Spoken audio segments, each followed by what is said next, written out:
we're killing them. We are killing them. And it's wholesale slaughter. It happens every day in every city around this whole country. You need to throw it in their face. You needed to be out there just saying, look, we have killed this many animals this month. What are you going to do about it?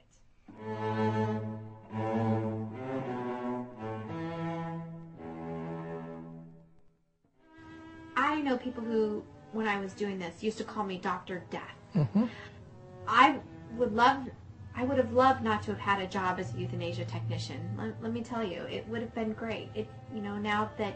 Who else would do it, though? Yeah. And you did it kindly, so look at it that way, okay? I mean, we didn't cause the problem. We didn't breed all of these animals. No, the people that bred them and the people that dumped them off were the ones that murdered these animals. I just pushed the button. When we euthanized, we would, we'd do both dogs and cats the same day, and this was at the old City of Las Vegas shelter. We used to give them each an intravenous overdose of an anesthetic, and some of the puppies come back, wagging their tail and all happy and kissing on you, and then, here you are, you're killing them, and try to pretend, that I wasn't doing anything. We would talk about all this, and we would joke about this or that or the other, just to try to pretend like this was not happening. And it was just survival, just absolute survival. You put a gun in your mouth and shoot yourself. You practically wanted to do that on a daily basis.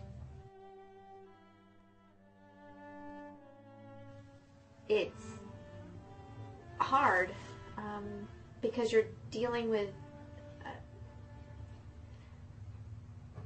they're, in a way, they're spirits. I mean, they kind of linger. I've had dreams before. I don't drink because I have a feeling if I did drink, I would have lost myself quite a bit in drinking while I was euthanizing.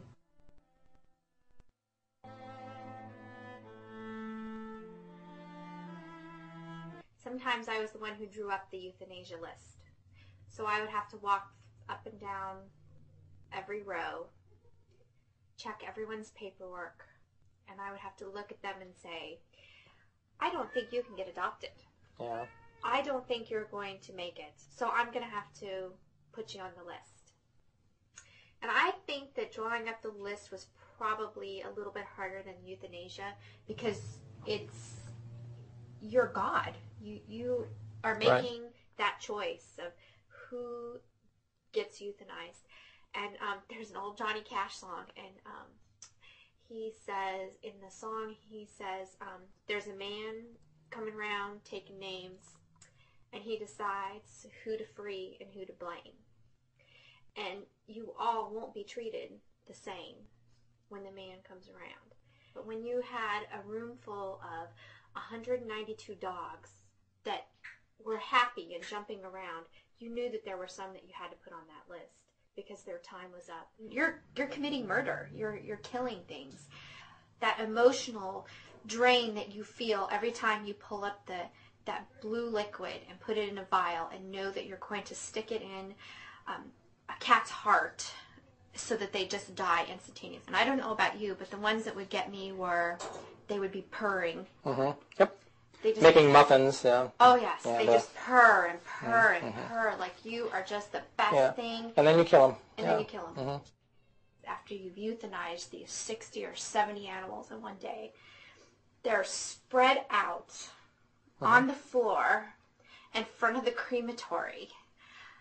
And I used to walk out and I used to think, oh my God, it's a Holocaust. Yeah. And they would put the cremator up and you'd see the burned bodies and you'd be throwing more in, and then you'd have to scrape the ashes out when they were dead, or when they finished burning, you'd scrape the ashes out and then just dump them out in the trash. And the whole process is horrendous. Fix your animals. Yeah. Fix your animals. And the smell, the smells, for some reason I could just smell it. You could smell the fear, the death, it was just a horrible thing to have to do, but it's reality, and it's very sad. All they know is the last thing that they remember, if it's not a fractious dog, the last thing that they remember is they have somebody holding them. They have somebody whose arms are wrapped around them. And then they have a euthanasia technician holding their hands and talking to them and telling them that it's okay. And I used to tell them that I'll see them on the other side and that their pain was all over.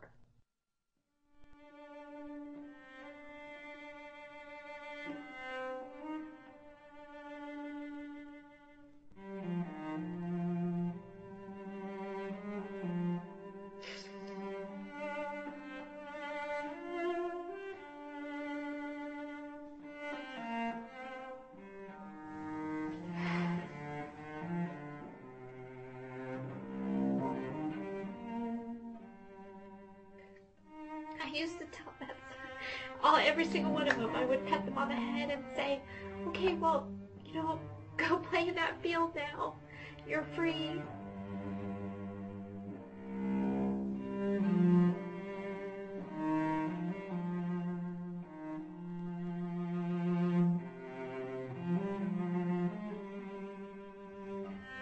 And then you could smell it on their breath. Because once it's injected in their vein, you could smell it, and they take a big, deep sigh, and then you could smell it's kind of a sicky, sweet smell.